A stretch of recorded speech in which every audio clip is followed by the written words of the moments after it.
Welcome to yet another episode of Not Yet Mature, the podcast series talking about life and business, the mix between the two, and hopefully allowing the entrepreneur and founder to find some insights of what the path looks like, or rather should look like ahead. XCAP has a vision that the ethical business that is formed around servitude and relational transactions should be given the advantage to exit the finite space and enter the infinite games. This, collectively, is our mission and our goal. Without further delay, let's dive into today's chat. Here with me, your host, founder of Exemplo Capital, Dion Richter. Like and subscribe. You know, the usual.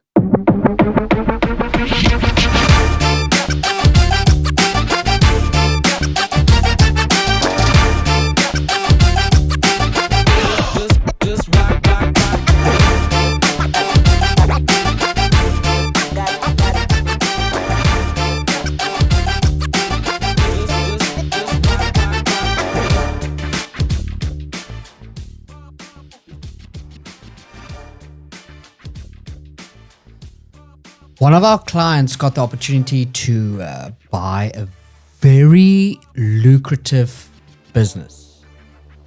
It's a boring business, something that on the books makes a lot of money, and the investment seemed sound from every angle.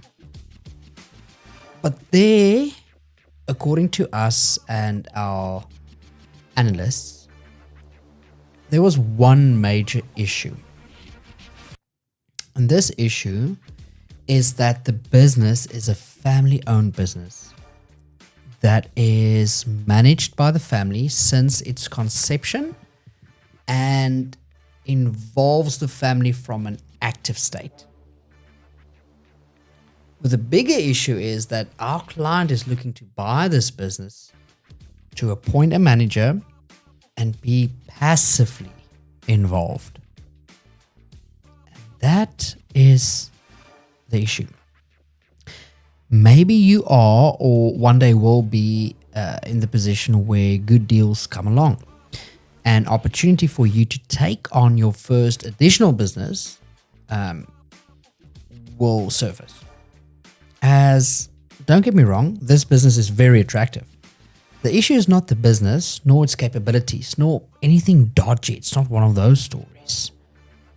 It's a simple danger of being passively involved in a business that never knew otherwise than having its founders actively present or actively operationally involved. So meaning every decision intertwined with the founder's knowledge and rhythm. And often people only look at the books. It's a good buy because the owners want to retire. But what are the things that we advise our clients to consider when buying into a business like this? And here is our feedback. Short and sweet, and maybe it carries some weight or knowledge for what to look at when you are in the similar position.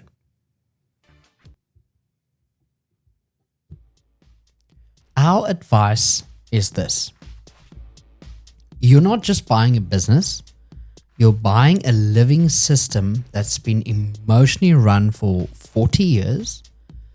And if you want to be a passive owner, first become an active stabilizer.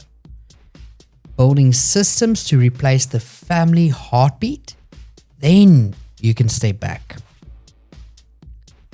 And to back this, we have 5 and only 5 points that you need to keep in mind when buying into this, meaning an active business from a passive interest. The first thing that you need to consider is operational awareness. What changes when you go passive? There are 3 things. The first thing is the family factor. Family-run businesses often rely on tribal knowledge. It's undocumented processes, informal agreements, and emotional commitment that makes things, well, just work at the end of the day. When the family leaves, that emotional glue disappears overnight. Productivity and morale may dip unless replaced with structured systems and clear leadership.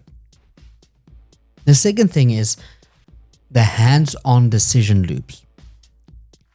We've seen this. Families make fast, informal decisions because they know each other and the business intuitively. Christmas tables, family gatherings, business. Doesn't matter where you are. Families don't need to always give the hows and whys because of their reasoning. It just happens. It's just a conversation. People are intertwined with that small moments from an intuition point of view. And a passive owner introduces delays and bureaucracy unless authority and communication channels are kind of like deliberately designed at the end of the day. And from operational awareness is the invisible labor that everyone tends to forget, the one that's not on the books. Family members often perform unpaid or extra work, going in after hours, staying in longer hours. Yes, they get the benefit of leaving sooner, but these are the things that they sit around the table at the home. They're not charging the companies for these type of things. These are the after hour fixes. They're helping out on weekends. And once this is replaced by staff, those hidden costs becomes a real salary expense or actually gaps in the operations. The second point is we need to look at people and culture, the human dangers behind the things. And there's also 3 points I want to mention in here. The first thing is staff loyalty lies with the family and not with the brand. Long-term employees might feel that they're losing their people. You're going to be the bad guy until proven otherwise. You need to expect emotional resistance. You need to expect lower morale. You need to, expect possible resignations, especially among senior or kind of like family-connected staff.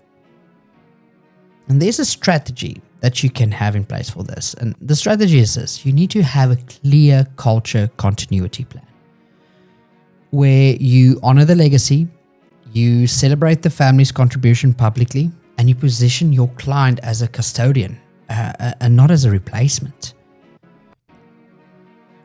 The next thing we need to look at is the new boss syndrome. Even if your client is passive, employees will test the boundaries with the new regime. Without visible leadership's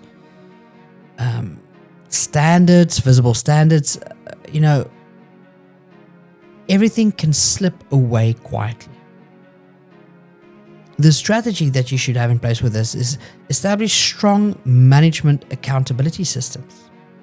This might include, and it might seem like micromanagement in the beginning. I get that.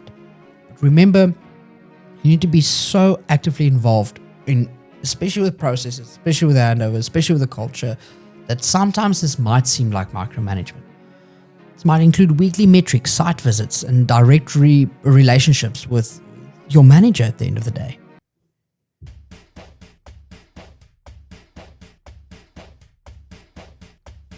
The last point is there's that hidden interpersonal politics. Family members often acted as informal mediators. Removing them may surface conflicts that were previously contained. With this, the proposed strategy would be to do early team assessment and clear conflict resolution frameworks from the beginning. Don't build those frameworks when conflict arises. Build it in anticipation that it might surface. The third point is business dangers. That is the silent killers. 3 points yet again onto this one is there's first of all, there's the key person risk. You need to identify and ask yourself, who are the non-family linchpins that make it work day to day. And if they leave after the sale, the business might suffer immediately. And a good strategy to have in place is to identify and retain key staff through incentives, through retention bonuses, performance-linked pay, equity slivers. Just have a solution strategy in place to keep that key person risk as low as possible. Then we look at the customer relationships. Many customers likely have personal relationships with the family. And you need to expect some kind of like build against, unless it's transitioned carefully. The strategy that I propose to have in plan is you need to plan an intentional handover narrative, meaning it's the same quality within a new chapter. And consider maybe transitional involvement from one family member for 6 to 12 months. And then there's the systems and processes. Legacy businesses are often people dependent and not system dependent. A strategy to have in place is with the first 3 to 6 months, you need to audit all the processes from your sales to your procurement, your service delivery, accounting, and document them, all of them. Then only introduce automation or clear SOPs at the end of the day.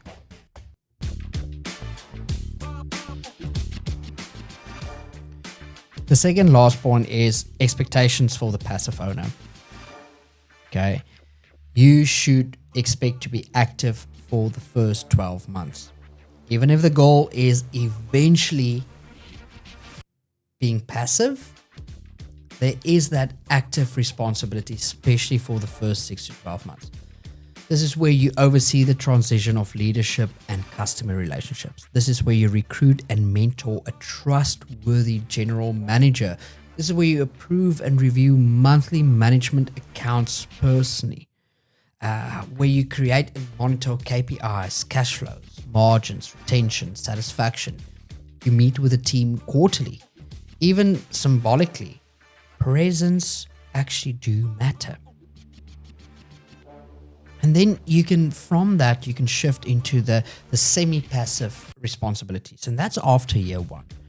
We can focus on monthly performance review meetings, quarterly strategic check-ins, annual financial audit and market positioning assessments, and maintaining culture through visible ownership, from a point of email, WhatsApps, messages, presence at certain events, and just be actively involved in the cultural stuff that matters at the end of the day.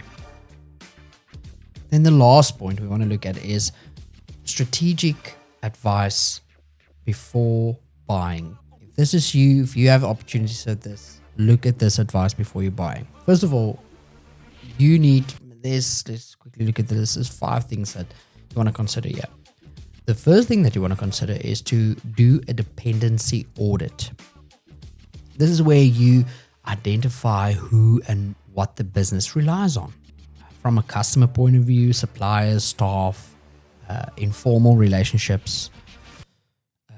What you want to do next is you want to conduct a culture assessment.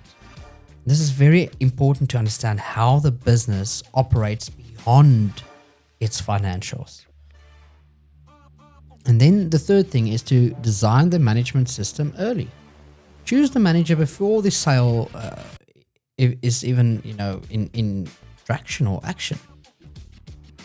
If it's possible, choose him earlier on or her earlier on. Ideally, involve them during due diligence so that they see the processes in place and understand the due diligence process. Then you can use people like us with transitional consulting. Retain one family member. It's also an option in a paid advisory role for 6 to 12 months to stabilize relationships. And the last point is plan an ownership narrative. Craft a message that reassures employees and customers we're keeping what's great, and adding structure for the future. A lot of these things are valid when you buy into any business, but it becomes even more valid When buying into a business that has active involvement from a founder's point of view, especially for so long, remember that culture exists by default or by design. And in situations like this, you are always the bad guy until proven otherwise. Why is this so important to know?